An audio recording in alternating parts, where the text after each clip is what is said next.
ছোট্ট আলী ধরি মারিকে। এই প্রবাদ বাক্যই সত্যি হলো আলী শহরের জীবনে। জন্মের সময় থেকেই প্রাণ সংশয় ছিল ছোট্ট আলীর। বাম দিকের ফুসফুসের নিচের অংশ নিষ্ক্রিয় ছিল।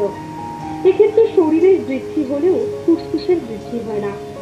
জন্মের সঙ্গে সঙ্গে এই জটিলতা ধরা পড়লেও অসহায় ছিলেন চিকিৎসকেরা। ঝুঁকি নিয়ে অস্ত্রোপচারের জন্য অপেক্ষা করতে হয় 4 মাস। 4 মাস ধরে শিশুটির শ্বাস প্রশ্বাসের অসুবিধা তো ছিলই, খেতেও ঘুমোতেও পারত না আলী। यहाँ सोनोग्राफी करने के लिए वो डॉक्टर धरा कि इसको बीमारी है। এ ধরনের জটিল অস্ত্রোপচারে বাঁচার আশা প্রায় থাকেই না, উপরন্তু এত কম বয়স। 3 ঘন্টা ধরে 5 জন চিকিৎসক অস্ত্রোপচার করে ছোট্ট আলীর। বলাই যায় চিকিৎসকদের প্রচেষ্টায় নতুন জন্ম পেল সে। প্রতিদিন একটা শ্বাসকষ্ট হতো।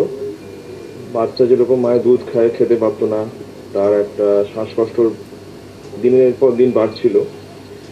ও যখন জন্মেছিল মায়ের পেটে, তখন অলরেডি 20 না 30 দিনের মাথায় ওকে বলা হয়েছিল ওর ফুসফুসে একটা জন্মগত রোগ আছে। ওনার লেফট লাং, বাঁ দিকের ফুসফুসের লোয়ার লোব, সেখানে আমরা বলি এটাকে ডাক্তারি ভাষায় আমরা বলি congenital cyst adenomatoid malformation of lung. In fact ধরুন 80,000 বা 1 লাখ প্রেগনেন্সিতে একটা বাচ্চা দেখা যেতে পারে।